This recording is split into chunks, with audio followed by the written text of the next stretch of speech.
Bonjour à tout le monde, bienvenue sur la discussion du visionnage du mois d'octobre 2024. Donc aujourd'hui, nous avons en notre compagnie Estefania, Mélar, Mina 971, Haute 09 et moi-même, Slediou.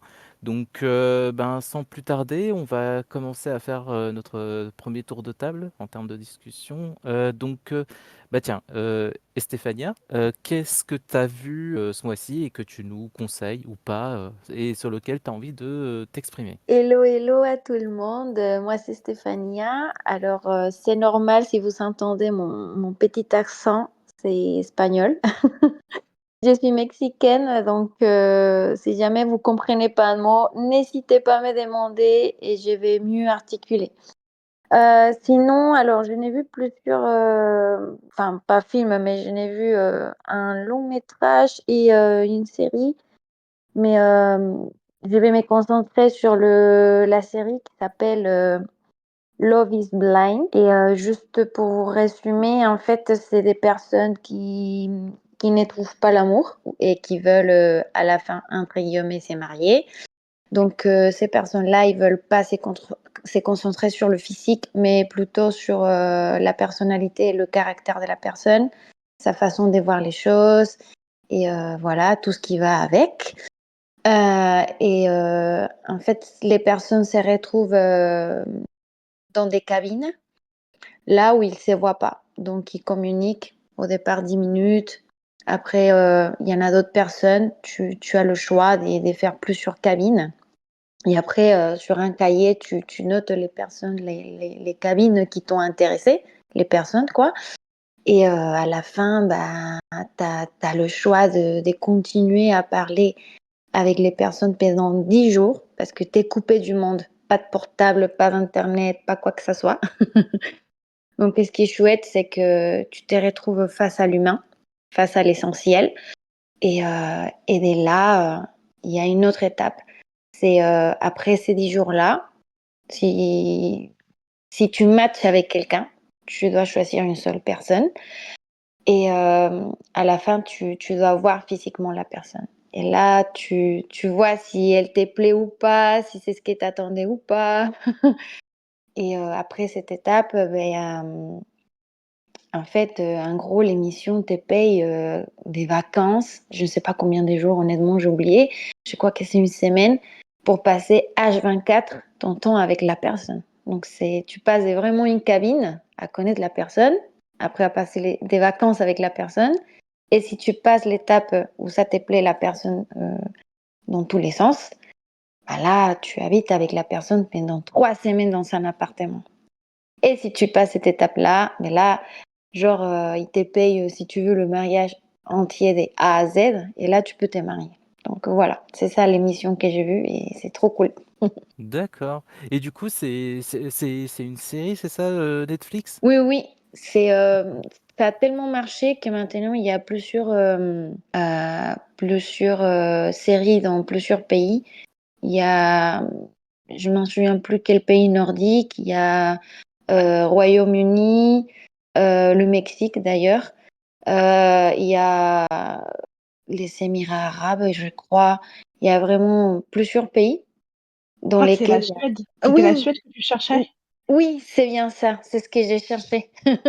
C'est cool parce qu'on voit plusieurs nationalités différentes, des cultures différentes, des rituels différents, tout. Et en fin de compte, l'amour, c'est l'amour, quoi. Et juste pour être sûr de comprendre, c'est une fiction ou c'est une sorte de télé-réalité? C'est une sorte de télé-réalité. D'accord. Oui, oui, oui, c'est un peu comme ça. Et du coup, alors je vois qu'il y a 7 saisons, c'est ça, déjà? Ah oui. Oui.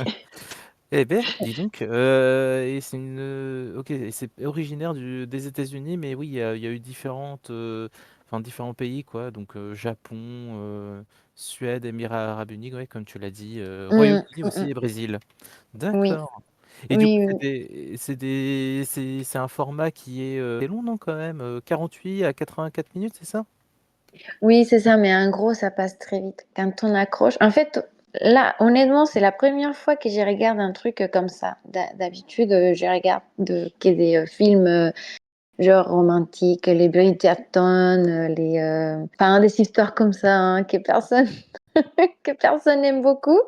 Enfin, que tout le monde aime en secret, mais que personne l'avoue en fait, parce que c'est grâce à ça que ça marche. Hein. Mais là, quand je vois Love is Blind avec plusieurs nationalités, je me suis dit, attends, attends, attends, c'est quoi ça? Et puis à la fin, allez, j'ai fait le test sur un épisode, j'ai accroché, et après la suite, et la suite, et la suite. Et genre, juste, j'ai fait les Émirats arabes, et après, je fais le Mexique. Et c'est différent. Alors, c'est la même chose, hein, c'est le même cadre.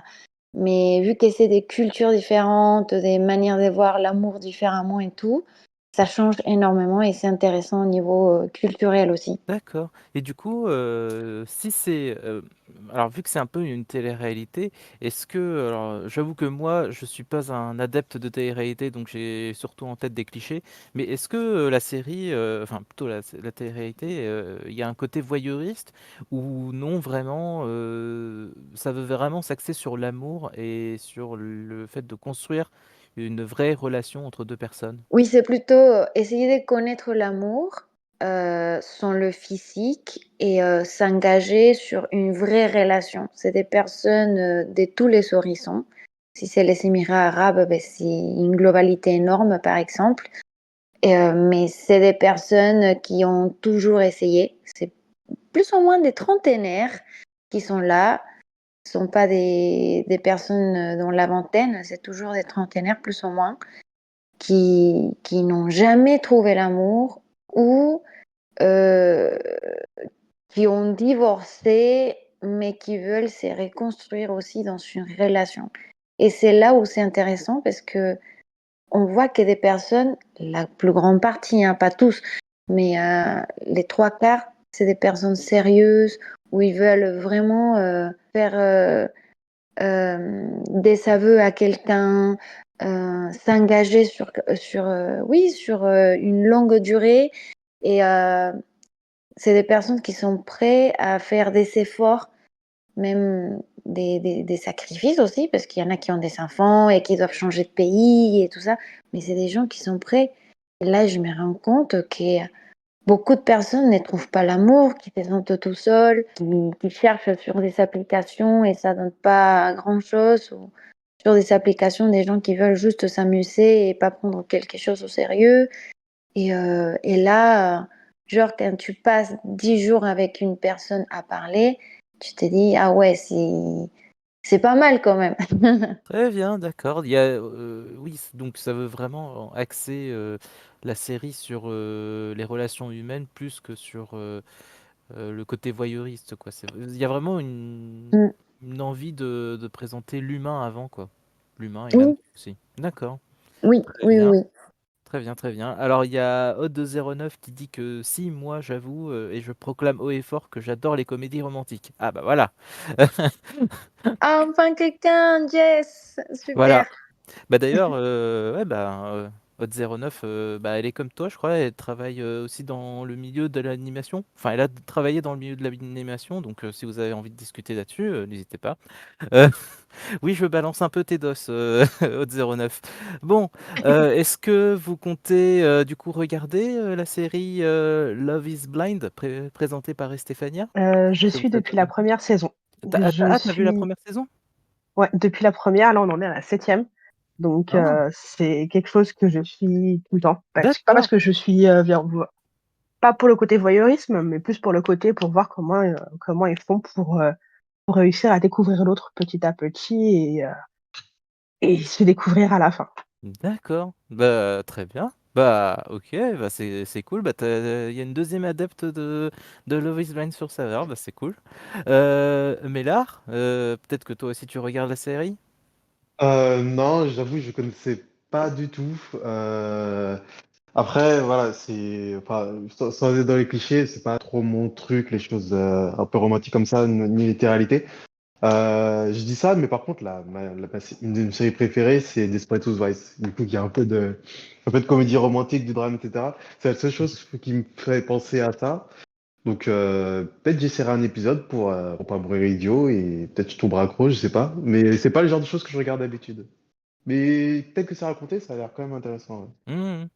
Bah, ouais, ouais, bah, en vrai, vu tel que me l'a présenté, Stéphania, moi, alors j'avoue que c'est pas trop ma came, la télé-réalité, mais le fait de peut-être de mettre en avant l'aspect humain et l'amour, et non pas les clashs et les fausses.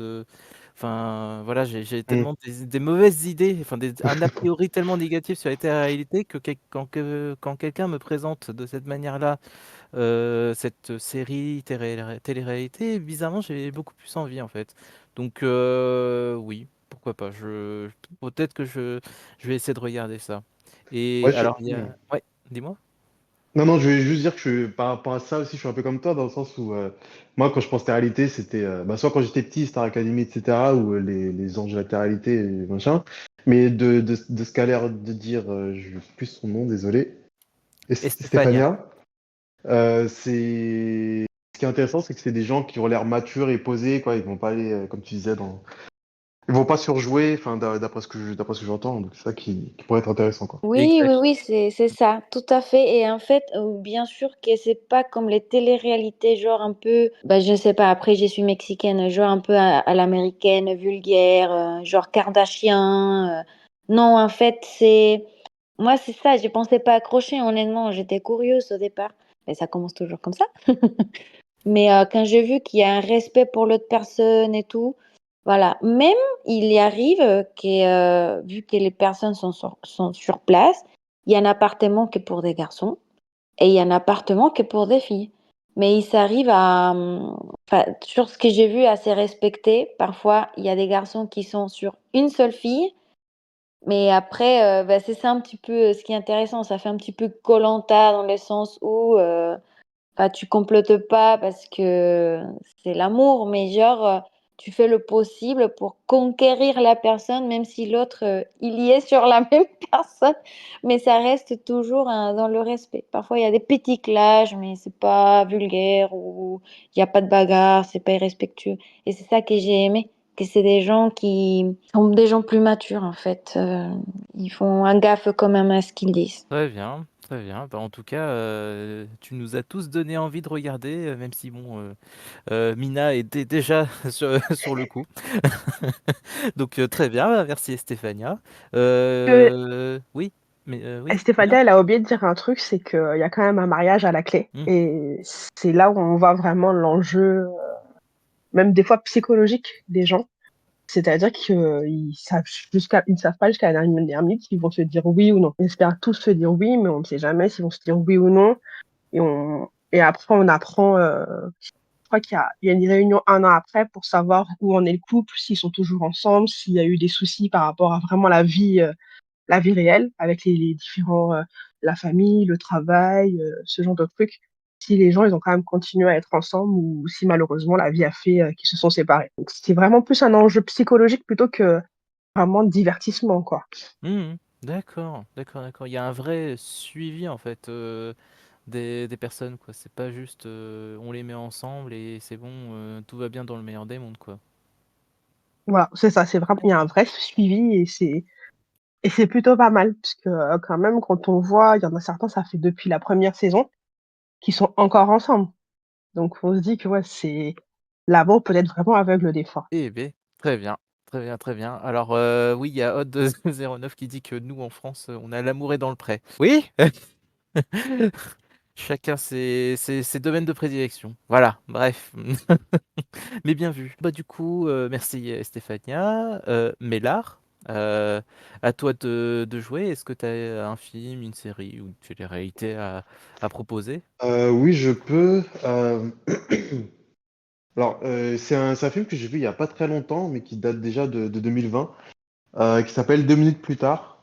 En fait, c'est un film japonais. Ce qui est intéressant, c'est qu'il est assez court. Il fait 1h10, 1h20, quelque chose comme ça. Donc, on a vraiment pas le temps de s'ennuyer. Tout s'enchaîne. Et ce qui m'a attiré dans ce film, c'est que le concept était hyper intéressant.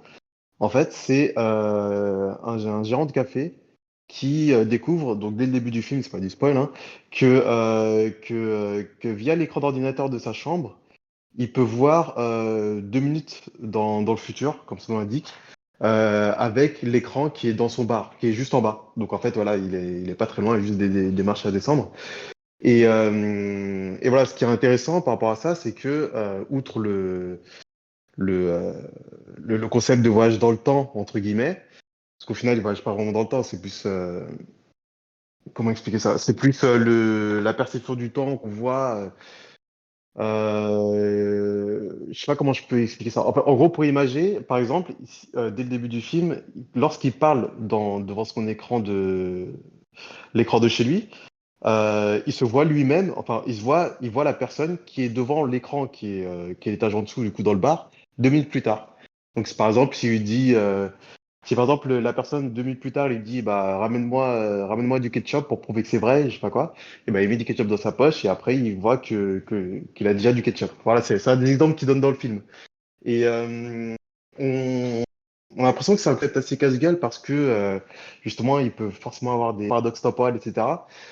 Mais ce qui est bien, c'est que justement les personnes font en sorte que tout ce qui est censé se passer 2 minutes plus tard se passe vraiment 2 minutes plus tard. Parce qu'ils ont quand même conscience que faut pas trop jouer avec le temps, même si c'est des joueurs assez jeunes qui s'amusent avec ça, et que il faut quand même garder une certaine cohérence. Donc, par exemple, au début du film, on a l'impression qu'il y a une grosse redondance parce on voit quasiment 2 fois les mêmes scènes à 2 minutes d'intervalle parce qu'ils sont obligés de dire exactement les mêmes dialogues, etc. Mais ça passe assez vite, cette sorte de redondance. Et ce que j'ai bien aimé, c'est que justement, ils ont poussé le concept à fond. Ils ont essayé un petit peu, mais sans aller trop loin non plus, d'expliquer le phénomène. Comme je disais, c'est des adultes, donc ils vont pas briser non plus l'espace-temps, etc. Mais ce qui est cool aussi, c'est que bah, suite à cette histoire assez simple, il y a des choses qui se passent. Voilà, je vais pas spoiler, mais en gros, on peut voir que dans le même immeuble, il y a des gens qui sont peu fréquentables. Ils font des choses comme par exemple des idées un peu bêtes où ils veulent gagner de l'argent et au final, ça leur retombe dessus, ce genre de choses. Et voilà.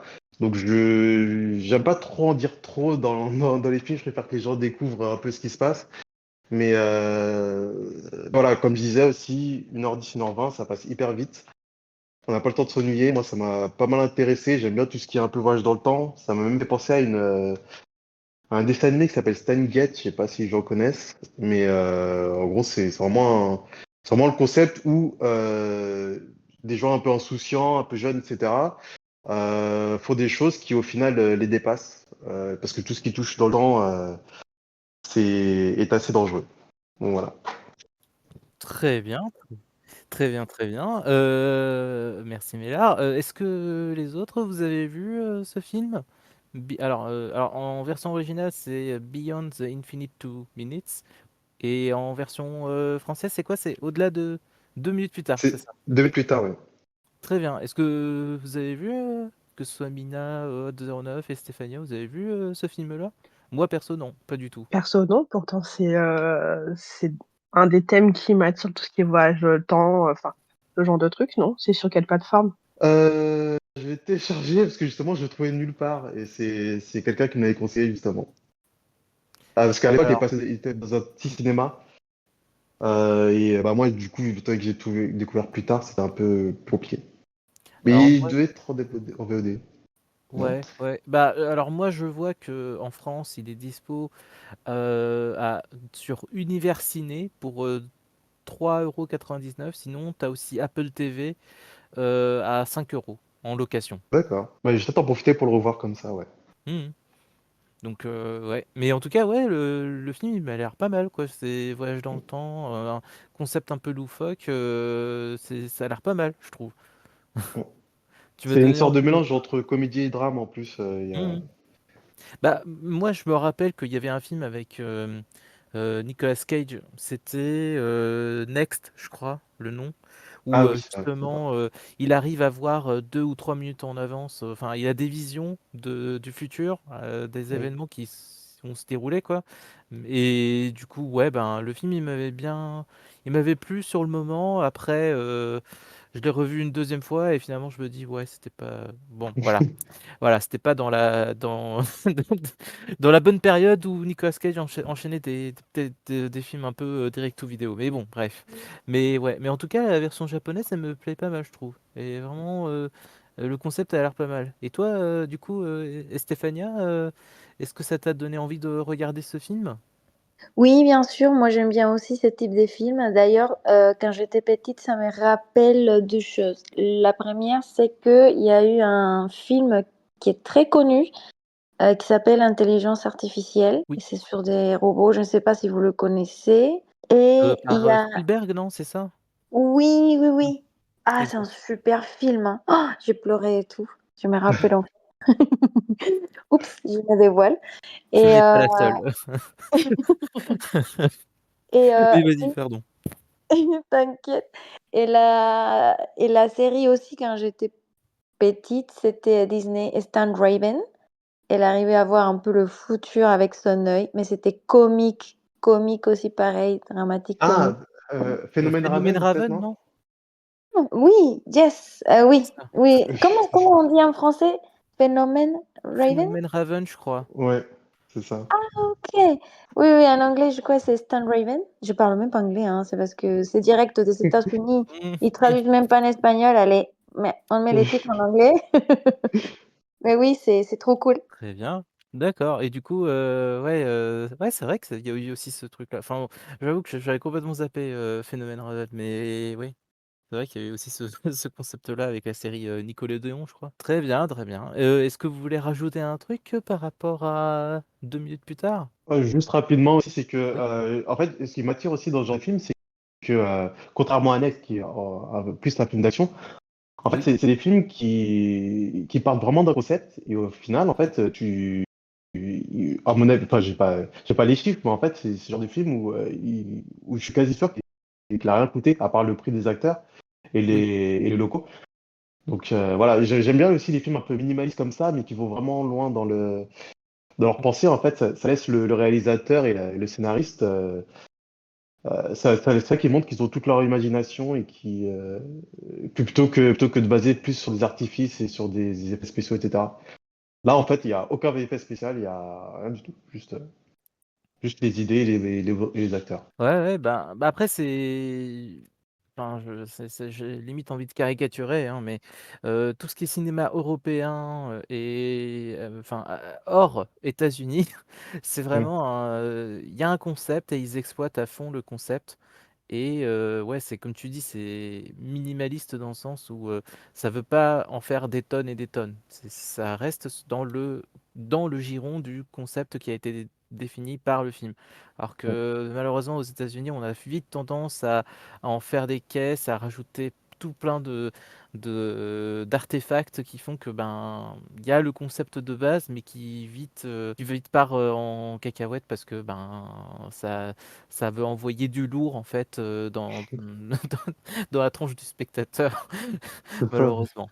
Mais oui, je peux comprendre exactement ce que tu ressens et limite moi-même aussi, je suis beaucoup plus attiré par les films un peu minimalistes, même dramatiques, qui parlent de trucs sérieux plutôt que plein d'explosions et tout ça. Bref, je dis pas non, mais voilà, je suis plus film minimaliste.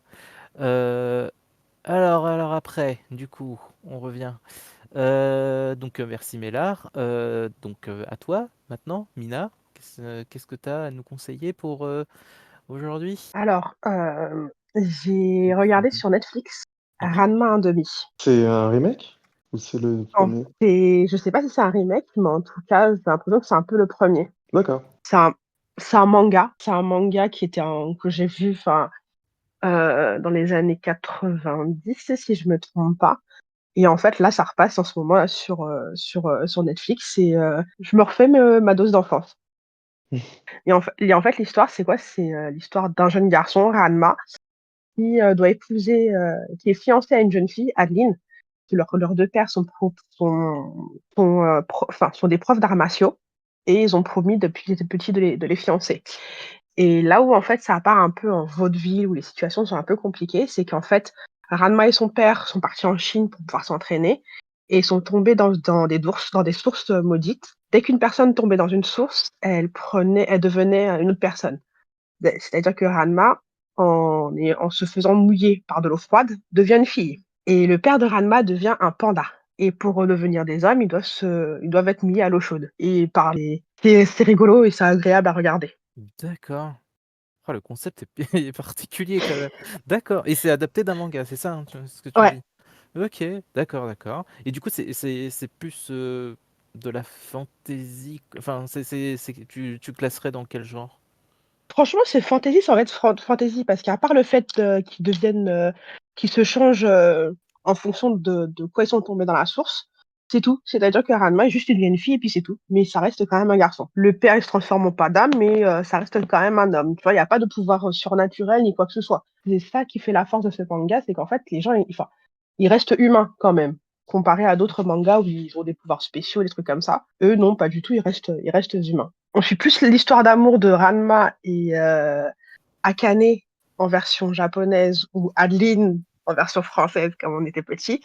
C'est plus suivre leur histoire d'amour à travers les nouveaux personnages qui vont arriver au fur et à mesure. D'accord, OK, OK, bah, très bien et du coup, est-ce qu'il y a des thématiques assez sérieuses, qui sont amenées sur le tapis ou par exemple, le garçon qui devient une fille ou le changement d'identité, le changement de tout ça? Enfin, est-ce qu'il y a des choses qui changent ou non, absolument pas et Il y enfin, a rien, c'est franchement, il y très a rien bon qui enfant? change.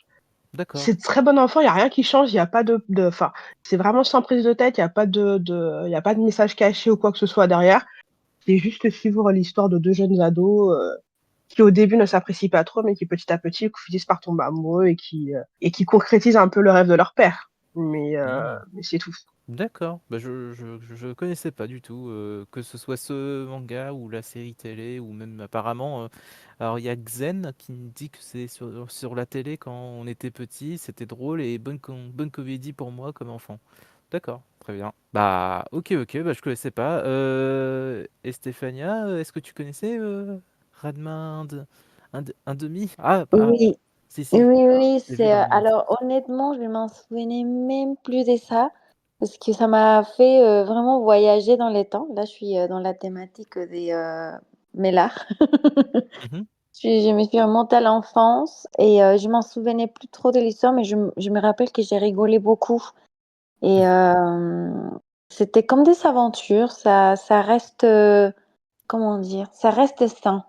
Hem, c'est des histoires où parfois c'est la cata ou parfois non et puis la fille elle court derrière l'amour aussi donc oui, oui, ça me rappelle des bons moments. Très bien. C'était pas trop, gnangnan?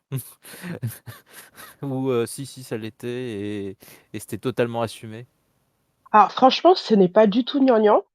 D'accord. C'est même plutôt drôle si tu veux, parce que, comment t'expliquer ça? En fait, c'est simple.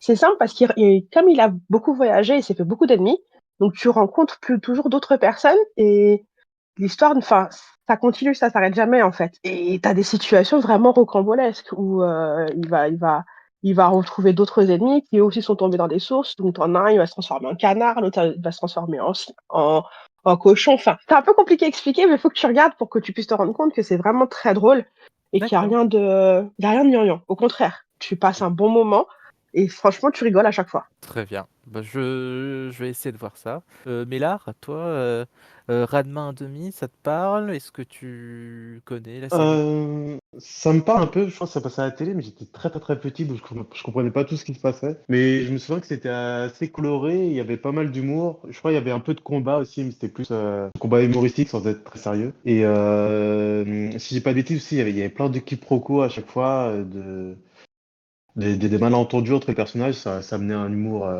de situation. Donc voilà, oui, non, c'était vraiment bon enfant, je pense. Voilà, dans les souvenirs que j'ai pas revu depuis, j'avoue. Très bien. Et alors, Xen a dit que ouais, l'a regardé quand était petit. Très bien. Alors ben moi, je vais parler à la place de Hot09 qui a dû partir un moment. Donc en gros, elle a vu le film Il était temps. Il était temps ou bien qui s'appelle aussi About Time en anglais. Et donc en gros, c'est quoi? C'est bah, je vais faire simple, hein, je vais lire le synopsis. À 21 ans révolus, Tim Lake découvre qu'il a le pouvoir de voyager dans le temps. Décidément. Au-delà d'un réveillon de jour de l'an encore décevant, le père de Tim révèle à son fils que tous les hommes de la famille ont depuis toujours la faculté de voyager dans le temps.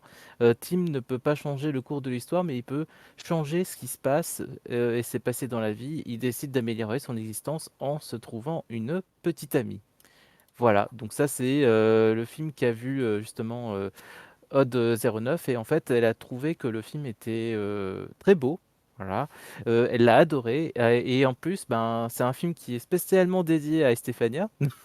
Elle m'a dit ça parce que ce n'est pas une comédie romantique comme on pourrait le croire, mais si, même si au premier abord, cela représente un peu les mêmes codes.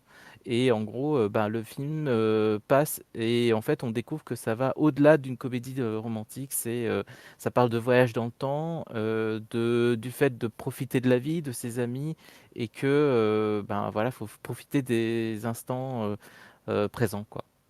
Voilà. D'ailleurs, vous pouvez retrouver son avis complet, l'avis de Hot09 sur le post About Time. Alors du coup, est-ce que vous avez vu le film Il était temps? Je l'ai vu, mais il y a très très longtemps. Donc j'avoue, je n'avais pas trop de souvenirs à part le fait qu'il y ait un voyage dans le temps. Mais Ah bah ouais. de toute façon. Très bien. Mina, est-ce que t'as vu ou Non, désolé. pas de souci. Les autres, donc bah Estefania, est-ce que Non, non ça plus? me dit quelque chose, l'actrice, l'acteur pareil, peut-être dans ma jeunesse, enfin ma jeunesse, plus jeune, mon enfance, je sais pas. Je m'en souviens plus trop, mais je crois que oui, je l'ai vu. En Hmm. tout cas, je me rappelle plus trop. Ben, le film, il date de 2013 et en gros, en termes d'acteurs, de casting, on a Rachel McAdams et Donald Gleason, que sont les deux protagonistes principaux. Le père de Donald Gleason, c'est Bill Nighy et on a aussi, ah tiens, Margot Robbie. D'accord, très bien. Ok. Euh, Margot Robbie aussi qui est dans le film. C'est bizarre, je me rappelle plus. Mais voilà. Donc moi je l'ai vu le film et j'avoue que ouais, il est vraiment beau dans le sens peut-être pas visuellement parce que visuellement j'avoue que j'ai pas trop d'images en tête. Par contre, j'avais bien aimé la beauté en termes d'histoire et de développement des personnages. Je trouvais que c'était très touchant et le film a un beau message quand même sur le temps qui passe, sur le fait de profiter ben, comme l'a dit Odd09, hein, de profiter des gens, de la vie, voilà, de ne pas rester accroché au passé. Et voilà, donc ouais, c'est un film que bah, Odd09 vous conseille, mais que moi aussi, l'ayant vu, je vous le conseille également. Alors il y a Xen qui dit que oui, il a essayé de refaire ses mauvais choix et à chaque fois on voit ce qu'il fait comme dans Butterfly Effect. Oui, bah c'est ça. Bah en fait alors, de mémoire, il y a cette idée de revenir dans le temps, mais juste d'interagir sans pour autant changer le futur. Je crois que c'est ça. À moins que je dise une bêtise, je sais plus. Mais comme quoi, hein, le film, il m'a pas marqué par rapport à son histoire, mais plus par rapport aux personnages et sur leur interaction, notamment entre bah, justement le père et le fils, quoi. Voilà. Et Butterfly Effect aussi, c'est un excellent film que je vous conseille. D'ailleurs, dans sa version longue, parce que la version cinéma, elle est bien, mais il y a une entre guillemets une happy ending, alors que dans la version originale et celle enfin la version longue, la director's cut, c'est un peu plus comment dire, un peu moins happy ending. Voilà, sans trop spoiler. Donc moi, de mon côté, qu'est-ce que j'ai vu? J'ai vu le film L'histoire de Suleiman. Ça parle d'une personne qui s'appelle donc Suleiman, qui est venu en France pour ben, avoir une meilleure vie et surtout en fait travaille donc en tant que livreur Uber Eats et en fait, il attend d'être régularisé et là, dans ce film, ce qui se passe, c'est qu'on suit ce personnage, de Souleymane, pendant 48 heures et dans 48 heures, en fait, il a un entretien où il est censé, dire qu'est-ce qui le motive à être régularisé, en fait. Et du coup, pendant ces 48 heures, on le voit en train de s'entraîner justement à ce fameux entretien. Mais en plus de ça, il doit mener sa vie de tous les jours, et qui est du coup être livreur Uber Eats, sauf que vu qu'il n'est pas en règle, eh bien il doit utiliser le compte Uber Eats de livreur d'une autre personne, et du coup il lui doit de l'argent. Et en fait, ce film, c'est une vraie claque pour moi de cette année, parce que c'est un film qui est très terre à terre. Déjà, le personnage de Suleiman, il est hyper attachant parce que c'est un personnage, oui, qui reste bon en fait. Et quelque part, il m'a un peu, le film dans l'ensemble, ça m'a rappelé un peu le film Joker. Alors oui, le parallèle peut paraître assez surprenant, mais en fait, dans les deux cas, dans Joker et dans l'histoire de Suleiman, en fait, on suit un personnage principal qui vit dans une société qui l'a complètement lâché. Il est totalement esseulé. Il essaye de propager du bonheur, voilà, être utile, sauf que, en fait, il se prend que des claques, si on peut dire ça. Et contrairement au Joker, où vraiment le Joker devient fou, là, Suleiman, on a un personnage qui, justement, il a de quoi devenir fou parce que voilà, il se fait ponctionner de l'argent un peu partout. Il a pas l'occasion de parler à sa mère comme il veut. Il y a sa relation avec sa petite amie qui est au pays et que malheureusement, il serait peut-être potentiellement amené à sacrifier sa relation pour que elle puisse se marier avec quelqu'un d'autre. Bref, c'est vraiment un film que je trouve prenant, touchant aussi, et surtout, en fait, c'est un film qui est extrêmement bien rythmé, dans le sens où on n'a pas le temps de souffler. Et pour moi, les 20 dernières minutes du film sont juste excellentes. Elles sont déchirantes. Et j'avoue que ouais, j'ai pleuré à la fin du film parce que c'était une grosse claque que je m'étais prise par rapport à ce personnage en fait. Et d'ailleurs, depuis tout à l'heure, je dis personnage, mais en fait, la vérité, c'est que l'histoire de Suleiman, en fait, c'est inspiré d'un acteur, enfin, pas d'un acteur, d'une vraie personne qui s'appelle Abou Sangaré. Et d'ailleurs, ce Abou Sangaré est en fait le personnage, enfin, l'acteur qui joue le personnage de Suleiman. Donc c'est un peu un film autobiographique. Et ce qui est encore plus surprenant, c'est qu'en fait, c'est même pas un acteur professionnel. Et vraiment, quand j'ai su ça, je me suis dit: «Mais c'est pas possible». C'est l'intensité que donne, ce non-acteur à son personnage. Fou, c'est terrible. Franchement, c'est un des films qui m'a le plus marqué de l'année, voire ces 5 dernières années, de par son réalisme et son côté, vraiment l'humain, et le fait que comment est-ce qu'il y a certaines personnes qui sont sans scrupules et qui profitent de l'espoir ou du désespoir de certaines autres personnes. Voilà. Donc je vous conseille vivement de le regarder. Du coup, est-ce que vous autres, vous avez vu l'histoire de Suleiman Mellar? Je l'ai pas encore vu, mais je me l'étais noté de le voir, comme pas mal de films au cinéma. Je sais pas, il est encore au cinéma actuellement ou pas? Je pense qu'il doit l'être encore, oui. Ok. Alors après, ça dépend, par exemple, si tu es sur Paris, il y a l'UGC Gobelin qui le diffuse. Voilà. Ouais, je suis sur Lyon en ce moment, mais ouais, Lyon? Ah, ouais, ouais. il doit avoir un cinéma, Et je pense je que vais ça doit regarder ça. encore y être, quoi. D'accord. Bah oui, j'aime bien en plus ce genre de film un peu sociaux, qui est un peu proche de la réalité, Mmh. qui justement qui montre le monde qui nous entoure, mais qu'on côtoie, mais sur lequel on n'est pas forcément au courant de tout ce qui se passe. Mmh. Exact, exact. Donc ouais, non, ça me tente bien. Et Stéphania, est-ce que alors tu as dit que ça te donne envie de le voir, c'est ça? Ça me donne trop envie d'aller le voir d'ailleurs. C'est parce Mmh. que, aussi pareil qu'Emmelar et que toi, ça se rapproche de la réalité. Enfin, c'est la réalité. Et c'est ça qui parle parce que. Mais c'est toujours intéressant de voir ce qui se passe et on s'attache. On s'attache toujours aux histoires véritables et puis ça parle. Ça parle et Je pense que ça sensibilise aussi, parce que ça reste très humain et j'adore ce type de film. Bah, c'est vraiment le film qui pourrait vous plaire parce que justement c'est non seulement un film qui est inspiré de la vie réelle et en plus c'est joué par l'acteur qui a vécu cette vie.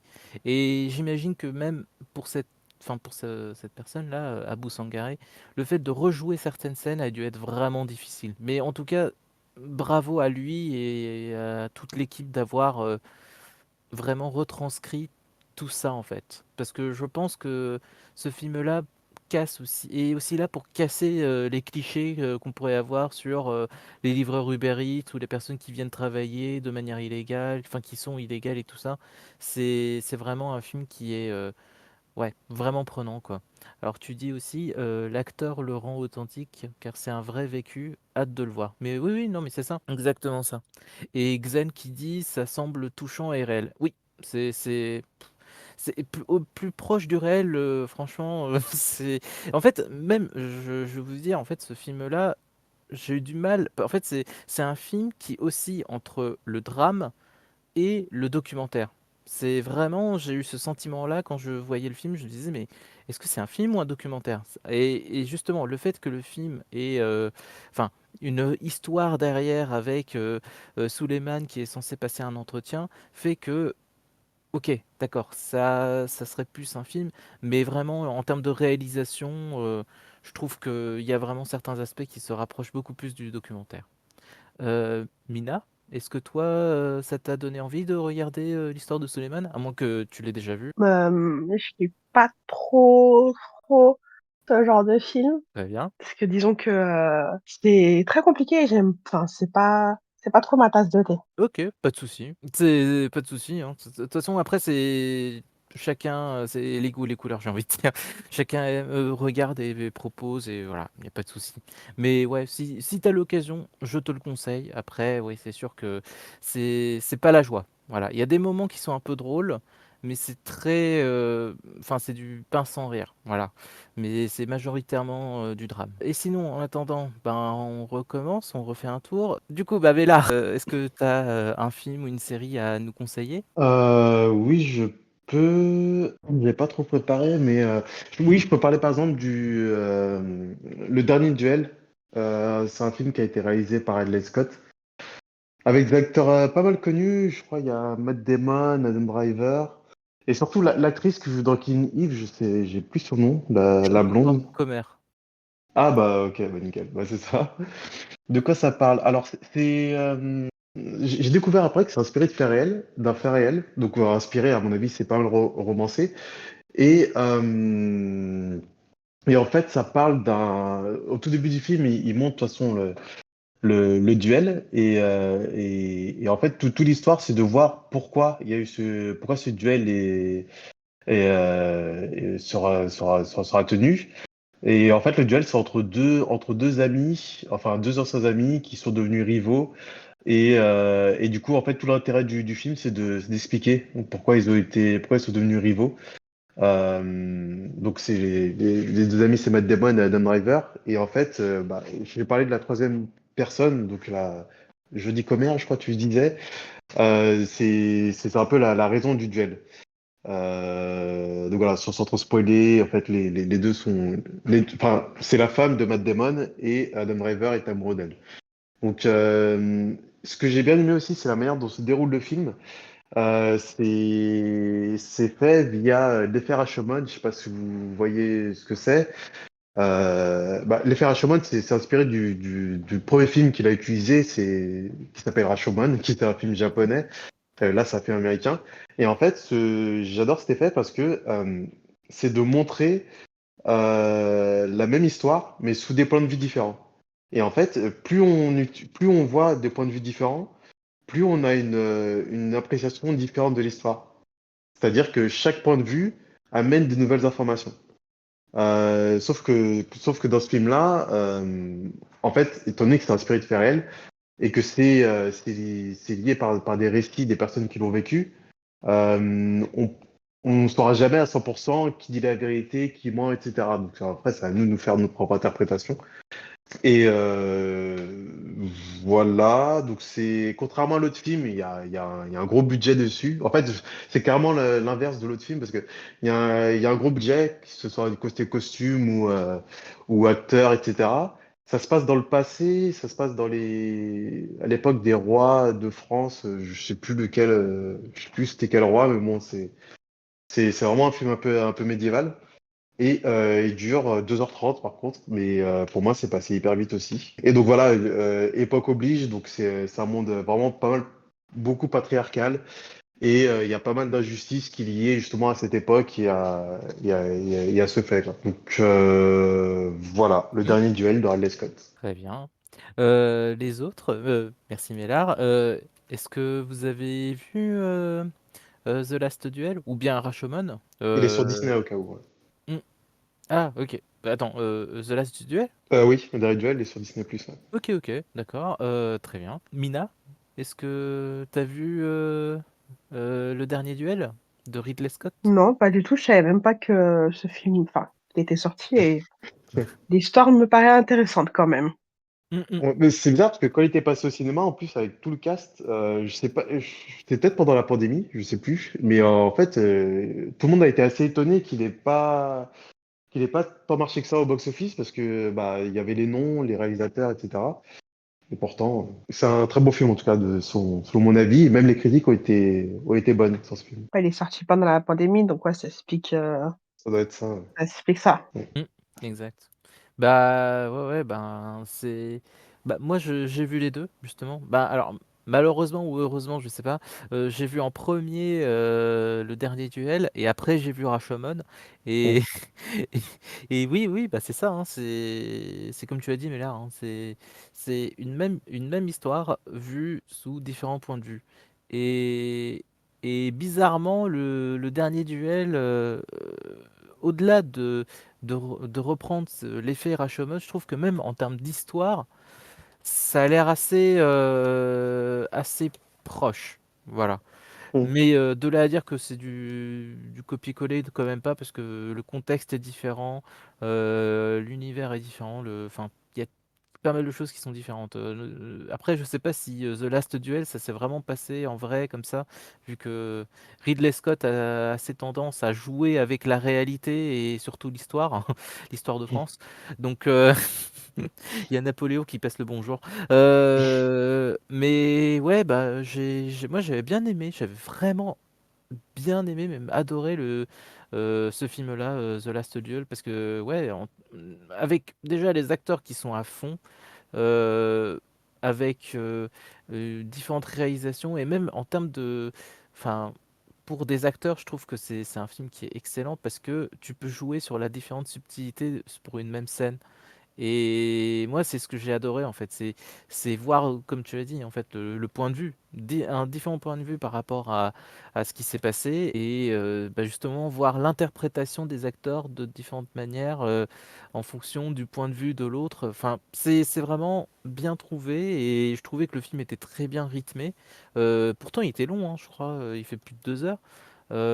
Mais franchement, ça s'est très bien passé. Moi, j'ai bien aimé. Et après, c'est du Ridley Scott hein, dans la réalisation. Donc, c'est bien violent. Il y a beaucoup de sang, de la violence graphique aussi. Euh, c'est franchement un très très très bon film que je vous conseille aussi. Et pour Rashomon, ben c'est aussi alors c'est un film japonais des années 50 je dirais si je dis pas de bêtises. Je pense. Et pardon? C'était en noir et blanc en tout cas. Ouais. Non, je pense que Oui. c'était dans ces eaux-là. Ouais, Oui, de oui, voir, c'est non. ça. Et du coup, ouais, bah le film, j'ai eu la chance de le voir au ciné. Et oui, bah là aussi, en termes de mise en scène, Kurosawa, bah, c'est un des grands réalisateurs japonais, quoi. Et du coup, ouais, il fait un film qui est vraiment très, très, très bien réalisé et qui est beau à voir. Et ouais, la luminosité est très bien travaillée. Enfin, la mise en scène, le jeu. Alors après. Le seul truc qui peut un peu choquer, c'est l'expression de ces acteurs qui est un peu over the top, on peut dire ça. Voilà, un peu trop exagéré, mais bon, c'est le style qu'il voulait et surtout c'est le style japonais des années 40-50. Donc, hein.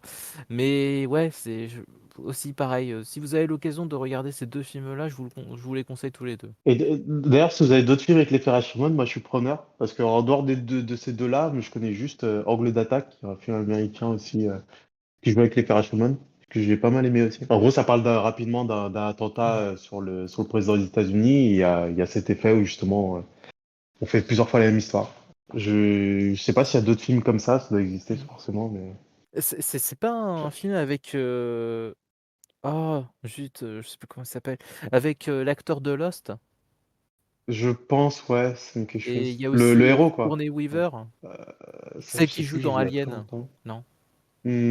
Possible, je sais plus. Je me rappelle plus d'une femme qui avait un grand rôle dans ce film, je t'avoue. Mais ça fait très longtemps que je l'ai vu aussi, justement. Mais possible. D'accord. Ok, ok. Bah attends, angle d'attaque. Si ça se trouve, je l'ai vu, hein, mais ouais, c'est ça. C'est angle d'attaque avec Matthew Fox et est-ce qu'il y avait elle? Non, il y a par contre, il y avait Zoé Saldana. Très bien, d'accord. Bah ouais, ouais, bah en termes de film avec ce concept-là, il y a Xen qui dit Rashomon semble un petit peu ancien pour Oui. mon. Oui, oui, oui. Bah après, il y a ancien, oui, c'est vrai. En vrai,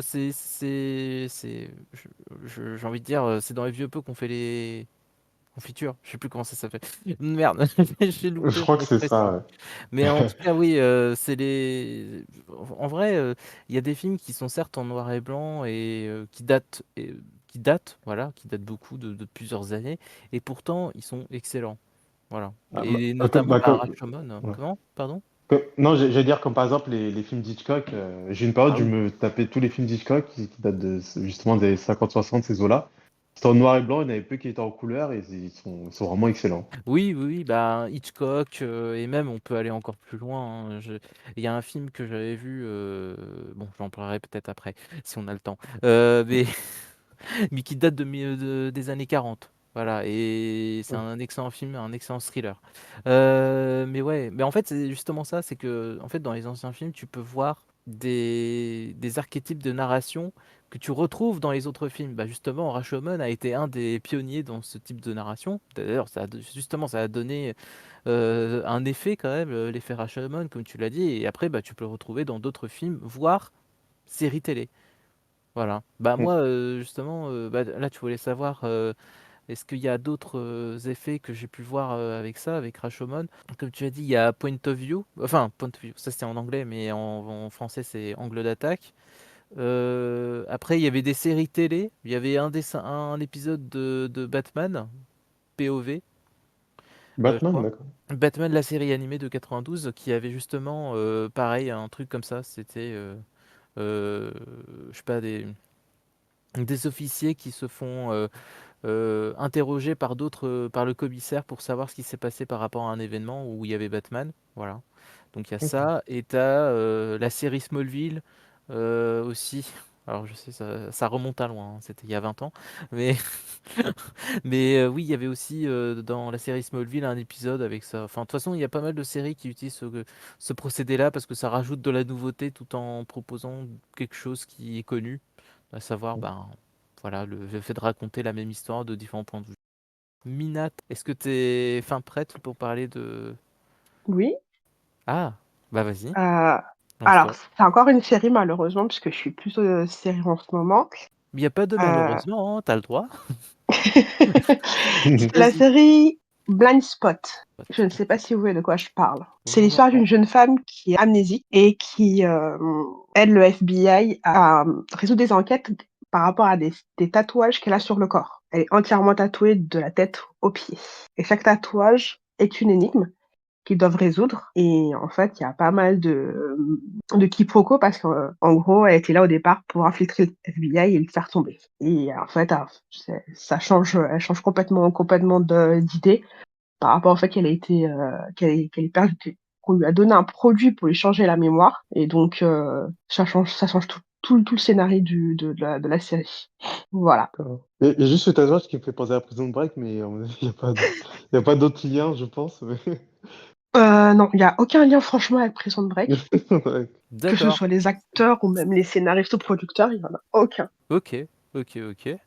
Mais du coup, alors j'allais dire un peu, que, bah, enfin, des tatouages, normalement, il y en a pas, une infinité et après là, j'ai vu sur internet que, oui, en fait, la série, elle est terminée et elle dure 5 saisons, c'est ça? Voilà, c'est ça. Mais elle en a vraiment partout et il y a même un rebondissement à un moment où on a même mis d'autres, avec une espèce d'encre ultraviolette. Donc c'est pour te dire que franchement, ils ont poussé loin le concept des tatouages. D'accord et du coup, c'est une série qui s'est bien terminée ou, qui s'est terminée en queue de poisson, genre annulée et tout Plutôt ça? ta Bah, la dernière saison, ça a été un peu la saison de fin. Parce que je pense qu'ils étaient un petit peu à court d'idées. On le sent que ça s'essouffle un peu le rythme au niveau de la dernière saison. Mais c'est vrai que le concept, il est plutôt pas mal puisque c'est une ancienne activiste qui essaye en fait de faire payer le gouvernement américain pour tout ce qu'ils ont pu lui faire. Parce que c'était une D'accord. ancienne. Donc là, elle décide de se venger et elle oublie en fait qu'elle était là pour se venger. Américaine, donc je sais pas si je vous ai donné envie de regarder ou pas. Non, bah, alors le concept a l'air pas mal du tout.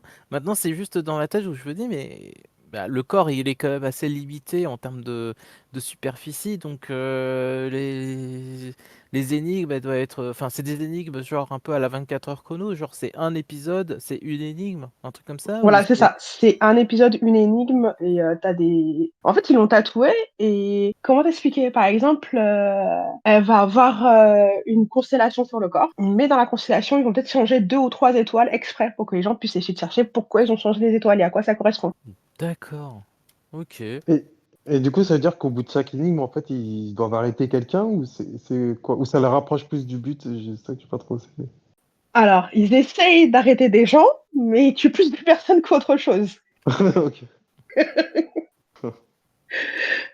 Ils D'accord. essayent, mais ils n'y arrivent pas forcément. Alors, il y a Estefania qui te demande, les tatouages sont le fil conducteur, l'histoire, C'est ça ça. part du tatouage, c'est ça? Voilà, c'est ça. En fait, c'est ça. On la découvre complètement nue au milieu de Times Square, avec le nom de l'homme que vous voyez à côté de la fille dans l'affiche.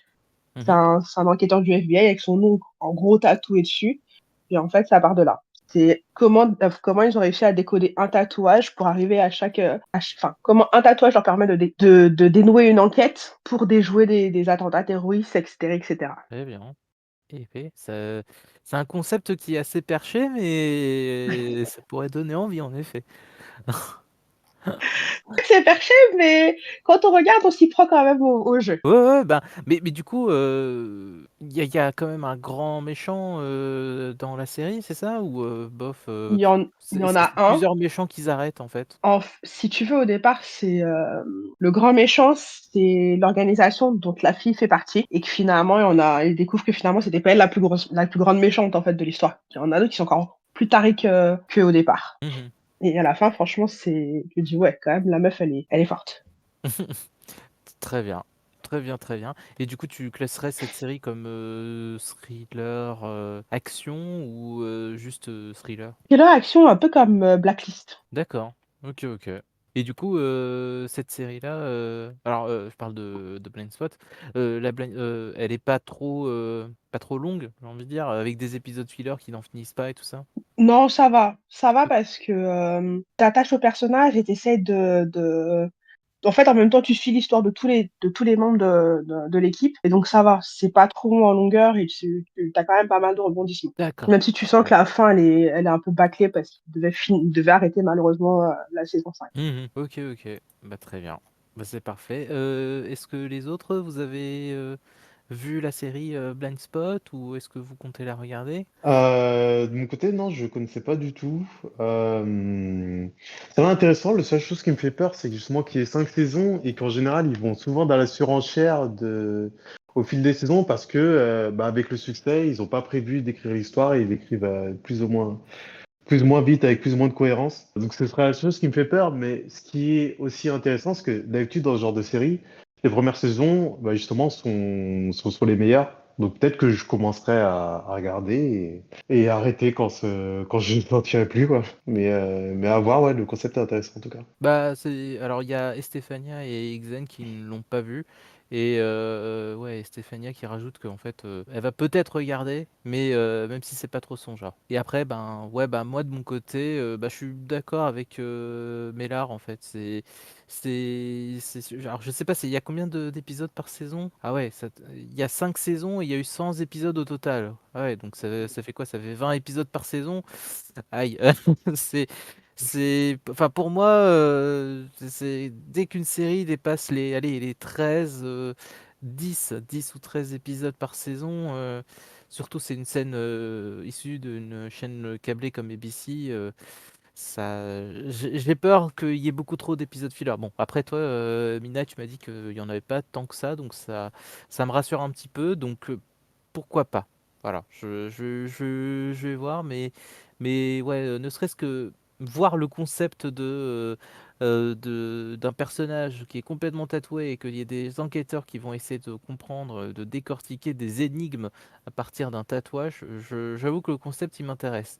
Donc peut-être j'essaierai de regarder. Bah du coup, si tout le monde a répondu, bah merci à toi, Mina. Alors après. Du coup, moi, je vais vous parler. Alors, c'est Odd09, pardon, qui m'a ordonné de vous parler d'une œuvre qui lui a bien plu. Et en gros, c'est un film Netflix dont elle veut que je parle. Alors, c'est le film Woman of the Hour. Donc, en français, c'est Une femme en jeu. Et donc, l'histoire, c'est quoi? C'est Los Angeles dans les années 70, tandis qu'une vague de meurtres, pardon, défraie la chronique. Une jeune femme qui aspire à devenir comédienne et un tueur en série se croisent à l'occasion d'un épisode de l'émission de Dating Game, Tournée Manège. Et du coup, en gros, ben, en fait, ce film-là, c'est inspiré de faits réels et c'est un film qui, en fait, donc justement, donc parle de cette femme qui a fait un dating game et où en fait, elle est tombée sur le meurtrier, un serial killer. Et donc, Odd09 dit qu'en fait, c'est la première réalisation de Anna Kendrick et elle le valide haut la main. Très bon film, le casting est top, la réal est parfaite, la photographie est sublime, l'enchaînement des scènes se font avec une subtilité et le côté années 70 est très bien retranscrit et on est complètement plongé dans cette ambiance. Elle a trouvé, Hot09, que la scène du début magnifique quand on sait ce qui vient, enfin ce qui va en suivre à la suite. Mais en fait, toutes les scènes avant les meurtres sont filmées avec douceur et beauté. Voilà, donc c'est une histoire qui est inspirée de faits réels et du coup on a vraiment eu un meurtrier qui a justement participé à tourner manège, donc peut-être pour trouver sa nouvelle victime, hein, on n'en sait rien. En tout cas, vous, est-ce que ça vous a donné envie de regarder ce film? Mélard? J'en avais déjà entendu parler et je crois que je l'avais déjà eu dans ma liste parce que j'avais vu une scène qui traînait où justement elle était seule dans le noir et en fait elle avait donné ce numéro à quelqu'un, c'est peut-être le tueur, je sais pas. Et Mhm. il se rendait compte que c'était faux, donc en fait il y avait pas mal de tension dans cette scène et ça m'a donné envie de le regarder. Donc c'est déjà prévu que je le vois. Très bien. Ouais, bah, ça a l'air pas mal. C'est assez. En plus, c'est un film Netflix. Donc, si vous avez Netflix, vous pouvez essayer de le voir. Et en plus j'aime bien l'actrice, je sais plus trop ce qu'elle a fait comme film, mais elle me parle. Elle a déjà fait des films comiques, je pense, des trucs comme ça. Je la trouve Anna pas mal. Kendrick, je crois qu'elle a fait Pitch Perfect. J'ai pas envie de dire de bêtises, mais je crois qu'elle a fait Ah oui, Pitch possible. Perfect, ouais. Où il chante là. Oui, c'est elle. Euh, C'est elle qui joue dans Ouais. Pitch Perfect. ouais. Elle a fait ça. Elle a aussi joué dans The Wolf ou Mr. Wolf avec Ben Affleck. Ou Accountant avec et ouais, elle a joué dedans. Je sais pas. Elle a aussi joué dans The Voices avec Ryan Reynolds. Mm. Donc ouais, c'est une bonne actrice, je dirais. Mais là, c'est la première fois qu'elle fait passe derrière la caméra. Donc bah, apparemment, ça a l'air pas mal. Moi, perso, j'ai pas vu, mais ça me donne envie de le voir. Juste parce que ben, le fait d'avoir le point de vue féminin de cette histoire avec justement une femme qui découvre qu'elle a un date avec un serial killer. Alors même si c'est une histoire vraie quand même, enfin, c'est triste quoi.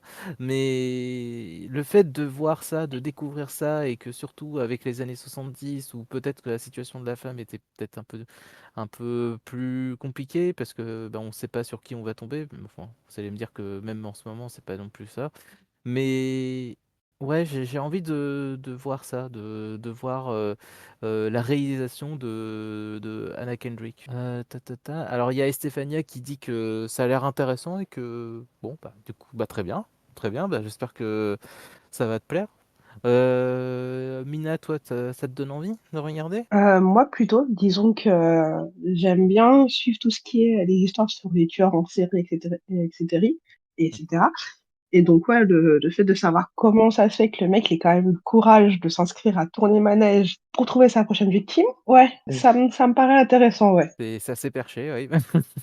Bah, il me semblait aussi, il y avait une histoire en France réelle aussi où il y avait un tueur en série qui était allé dans une émission de Nagui, je sais plus laquelle. Ils se sont rendu compte après, en fait. Donc ils sont un peu, Ah ils sont ouais? un peu dérangés de base, mais voilà. C'est un peu- Ah ouais, quand même. C'est inquiétant. Mais oui, oui, d'accord, très bien. Je vois ça. Donc ça, c'était le film proposé par Odd09. Est-ce que il y a quelqu'un qui veut rebondir encore sur ce film-là avant que j'enchaîne? Non? Ouais. Très bien. Bon bah allons-y. Du coup, bah moi je vais parler d'un autre film. C'est Remember, un film réalisé par alors c'est un Atom Egoyan. Voilà. Donc c'est un film que j'ai vu pas plus tard qu'aujourd'hui. Et c'est en gros, l'histoire c'est quoi? C'est on suit Zev, donc joué par Christopher Plummer que vous voyez à l'écran là. Et ben en fait il a 90 ans et il est à la maison de retraite, et en fait c'est un vieux papy qui perd la mémoire, et en fait avec son compagnon, comment dire, son ami de maison de retraite, bah, en fait, il doit se rappeler de ce qu'il a vécu, parce qu'en fait, enfin, sa famille et lui aussi étaient dans le camp de concentration Auschwitz. Et donc lui, aidé par Max, son ami, bah, en fait, il va aller traverser les États-Unis pour retrouver ses tortionnaires. Voilà. Sauf que, déjà, il est vieux, il a 90 piges. Il est sénile, enfin, il peut pas mouvoir comme il veut, et il perd la mémoire. Et donc voilà, donc il va essayer tout de même à travers, grâce à l'aide de son pote, et aussi d'une lettre que son pote lui a écrit pour qu'il se rappelle de tout ce qu'il a vécu, pour faire en sorte que lui, il puisse aller retrouver ses tortionnaires pour faire sa propre justice. Même si ces tortionnaires, ils sont peut-être morts déjà, ou très très très vieux, donc, et pourtant il va y aller. Donc ce film, qu'est-ce que j'en ai pensé? Eh ben j'ai adoré, parce que alors c'est un film qui date de 2015, mais je trouve qu'en fait il est très bien, parce que en fait il arrive avec énormément de justesse à retranscrire tout ce que le personnage principal a pu vivre, ou subit même actuellement, en tant que personne âgée. C'est-à-dire que il a du mal à mouvoir. Quand il se réveille, il sait pas qui il est, donc il est obligé de trouver un moyen mémotechnique pour essayer de savoir qui il est.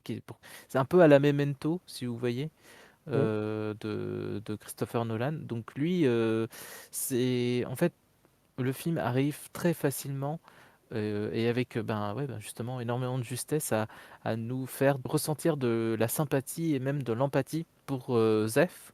Et on a envie qu'il réussisse justement à retrouver ses tortionnaires et tout, même s'il arrive dans des situations où on s'attend pas à la situation, enfin on s'attend pas à ce qu'il tombe dans de telles situations. Parfois ça peut être extrêmement triste, parfois ça peut être une douce mélancolie, et parfois ça peut être vraiment une situation très dangereuse pour lui, et on est avec lui de tout cœur, et en fait le film vraiment nous pousse à nous rappeler des effets du nazisme. Non pas, alors certes, il y a eu ce qui s'est passé dans les années 40, mais aussi tous les effets. C'est-à-dire que ben, parfois, on peut, bah, dans le film, par exemple, on se retrouve avec ben, un personnage dont le père a été non pas nazi, mais juste un enfant issu de la jeunesse hitlérienne. Et comme quoi, bah, ça a eu aussi un impact quand même. C'est que ben, même des enfants qui ont vécu durant cette sombre époque,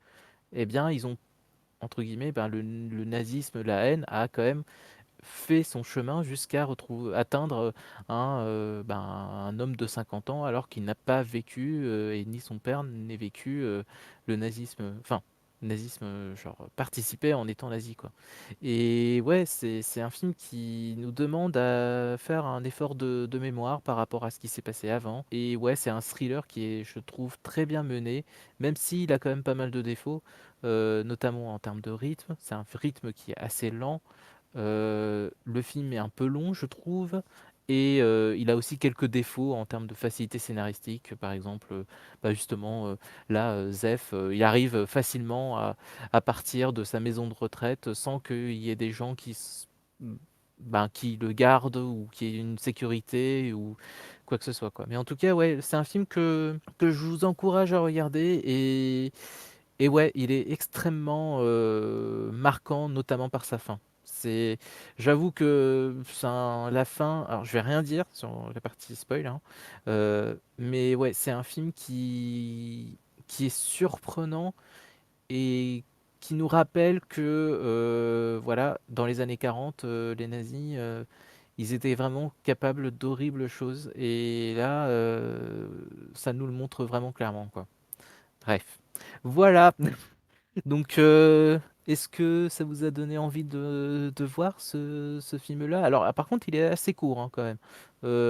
Alors oui, c'est un peu paradoxal, mais en tout cas, j'ai dit qu'il était long, mais en fait, il est long et court. C'est-à-dire que le ressenti était long parce que le personnage, ben, justement, étant donné comment dire, ses actions sont assez lentes et tout, on le ressenti et que c'est un film lent, mais au final, il fait même pas 1h30, un truc comme ça, 1h35. Voilà. Donc voilà.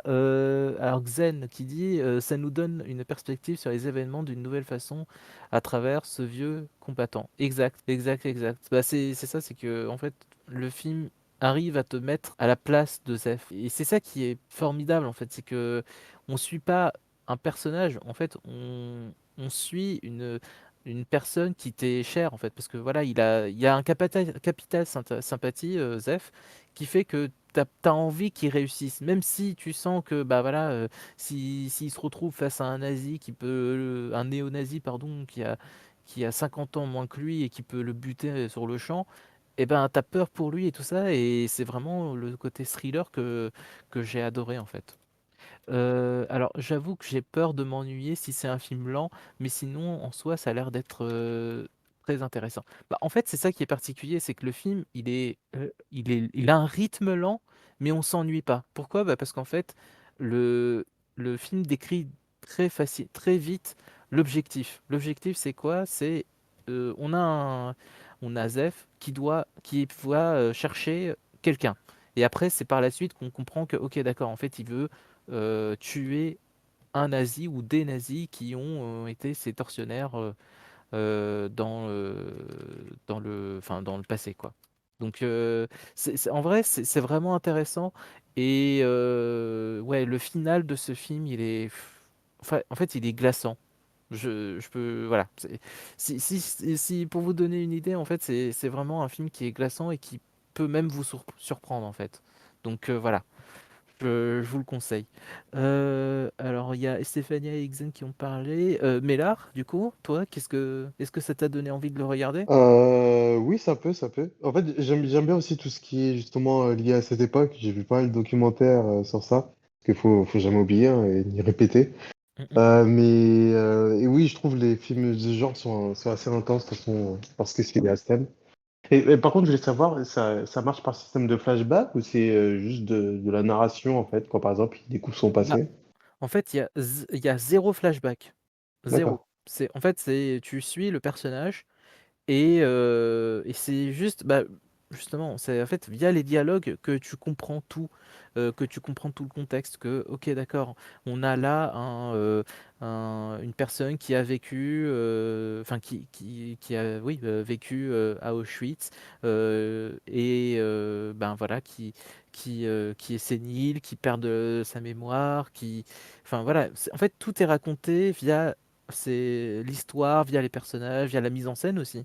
Et c'est ça qui est vraiment formidable. Et il n'y a pas une seule scène de flashback. Mm. Et c'est pour ça que j'ai aussi apprécié le film, c'est que, enfin, s'ils avaient mis une scène de flashback, bah ça aurait été, comment dire, ça aurait été trop facile entre guillemets. Mm. Voilà. Je vois ce que tu veux dire. Tu mets une scène de flashback avec les camps de concentration, et il y a de fortes chances que ben, enfin voilà, que tu aies de la sympathie pour Zef. Alors que là, c'est naturellement, tu vois le personnage, tu le vois interagir avec des enfants, interagir avec d'autres adultes, des hommes, des femmes, et t'as de la sympathie pour lui directement, quoi. Alors, il y a Stéphania qui dit: est-ce un film dont la plus grande partie est triste? Non, non, non. En vrai, c'est. En fait, je dirais que c'est plus un thriller avec. Comment dire? Bah, je vais un peu parler de moi. C'est. Moi, par exemple, j'ai vu le film One Life de Anthony Hopkins et aussi La vie est belle de Roberto Benigni. C'est deux films qui parlent de la Shoah, des camps de concentration. Et oui, bah là, c'est vraiment triste. Et oui, enfin, j'ai pleuré, quoi. Là, dans Remember, j'ai moins senti ce côté où j'avais envie de pleurer, mais j'avais quand même, comment dire, c'est plus, ça me rappelle plus la série que j'ai malheureusement pas vue, mais le concept est là. C'est la série, oh, je sais plus, c'est une série Amazon, c'est Hunter, pas Mindhunter, mais un truc Hunter avec Al Pacino, où en gros, c'est une équipe dans les années 70 qui va traquer des nazis. Et ben là, c'est un peu le même concept, c'est-à-dire on a là ouais, ben, un juif de 90 piges qui va essayer de traquer des nazis, mais avec les moyens du bord et grâce à son ami Max. Et ouais, du coup, Mélard, toi, t'as dit que ça t'intéresse, c'est ça? Oui, oui, je pense que je vais jeter un œil. Ok, ok, ok. Alors, il y a Stéphania qui rajoute, quand c'est des films genre La vie est belle, ça crève mon cœur et et je me sens trop mal en regardant ces histoires. Je peux les voir, mais on risque de me sentir très mal après. Par contre, le film dont tu parles, je peux le voir si ce n'est pas trop triste. Alors, oui, alors je t'avoue que pareil pour moi, hein, La vie est belle, je pense que c'est le film qui m'a le plus marqué. Et pourtant, je n'ai pas et je l'ai vu il y a 8 ans de ça, je crois, et j'ai toujours pas le courage de le revoir. C'est parce que c'est trop dur. C'est trop dur. C'est émotionnellement, j'étais en train de chialer dès la 30e minute, hein.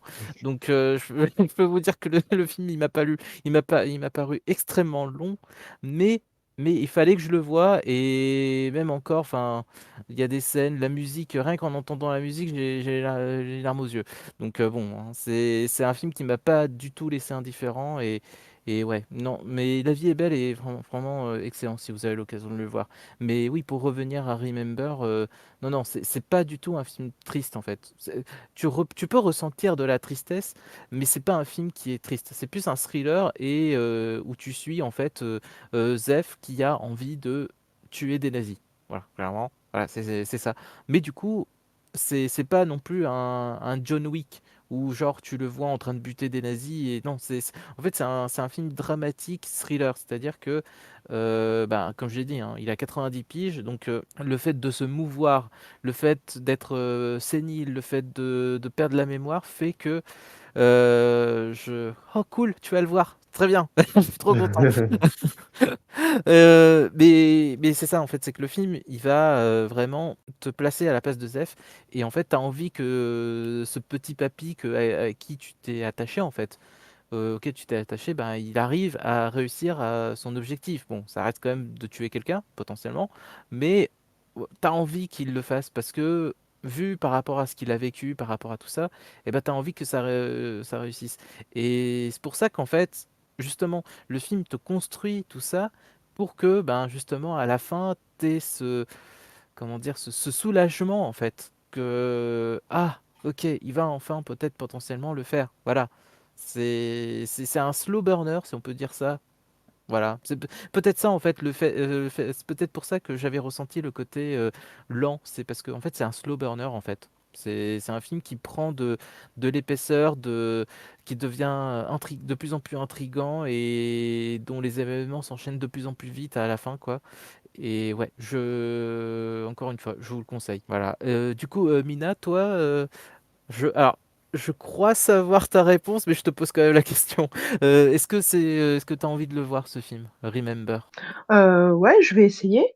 Je vais essayer, c'est vrai que c'est pas ma tasse de thé, mais rien que de suivre ce petit papy, un peu sénile, Mmh mh. essayer de se venger, ouais, ça peut être intéressant. Très bien. Bah, vous Mais pouvez j'ai vu en oui? faisant des recherches qu'il y en avait un qui est sorti en 2022, mais en version coréenne. Je Ah! sais pas si tu l'as vu ou pas? Version Ça s'appelle coréenne? aussi ça s'appelle aussi Remember, Ouais, ouais, ouais, mais je crois pas que ce soit un remake ou quoique, peut-être. où c'est, un soldat à la retraite atteint de démence qui part à la recherche des personnes responsables de la mort de sa famille. Eh, mais c'est ça, en fait! Ah, pour une fois que c'est le cinéma asiatique qui copie un film hollywoodien, d'accord. Purée, je l'ai pas vu. D'accord, OK, bah, très bien. Bah, je peux pas dire pour le film, coréen, mais en tout cas, ouais, le film, là, Remember, je vous le conseille. Bah, tiens, je vais peut-être essayer de regarder ça, le film, sud-coréen. Est-ce que c'est dans le même délire ou non? On verra bien. Très bien. Heu et comment il s'appelle le film coréen? Bah, il s'appelle aussi Remember. Alors oui, donc faut pas se louper, hein. Et du coup, en gros, ouais, les 2 films, celui que j'ai vu, c'est celui, de 2015 et celui sud-coréen, c'est 2022. Bah, voilà, est-ce que t donc toi, Estefania, ça t'a donné envie? Pareil pour, Mélar et Mina aussi. Xen, si te oui, alors toi, tu avais dit que oui, ça nous donne une perspective sur les événements d'une nouvelle façon. Ouais, bah, c'est ça, c'est en fait, c'est un autre point de vue que tu as et vraiment, c'est un film que je vous conseille de regarder et oui, là, c'est j'ai hâte d'avoir votre avis dessus. Alors, c'est sur quelle plateforme? Tu Alors j'ai vu, c'est sur Canal+ et sur, Molotov. ah, bah, voilà. Donc après, je sais pas s'il y en a d'autres. Moi, c'est ce que j'ai vu. Bah, ben, le film, Coréen, les 2. pas le Ah, le coréen, OK. Ben, voilà. et pour, ben, Remember, le film que j'ai vu, il est sur, Apple TV, si tu en location. Sinon, tu as des moyens alternatifs. Voilà, voilà, même si je suis pas fan de faire des pubs dessus, mais hein, voilà, si vous avez l'occasion, enfin, si vous avez pas d'autre choix, hein, voilà. Bref, sinon sur ce, bah, est-ce que vous voulez rajouter d'autres choses? Je pense que là, on a un peu dépassé, le temps, que j'avais prévu, mais est-ce que vous voulez rajouter d'autres choses par rapport aux films, aux séries ou même à ce film-là ou même à l'organisation? Rien? Non, moi ça me va, je fais une bonne petite liste. Très bien, bah, c'est parfait. C'est ma première, c'est très intéressant. Mmh mh. J'espère que je pourrai revenir, si je n'oublie pas. Bah, j'espère bien aussi. Comme ça, tu pourras nous dire ce que tu as pensé des films qu'on t'a conseillés. Et en fait, c'est tous les derniers dimanches du mois, on a une discussion, par rapport aux œuvres qu'on aura vues, durant le mois et après, bah, après ça nous arrive que, bah, enfin, si vous avez envie de parler d'une œuvre en particulier ou d'une saga par exemple, ben, là dernièrement on a fait, la saga Alien, la saga Terminator, on a parlé spécialement, du MCU et avec, Deadpool et Wolverine. Donc on a fait des discussions qui sont très axées aussi sur, une œuvre ou une saga. Donc si vous avez envie, bah, vous pouvez proposer dans le salon, choix de discussion, si vous avez envie. Très bien. Voilà, bah, du coup, bah, sur ce, ben, merci d'avoir été là. Bonne soirée et à la prochaine. Allez, ciao.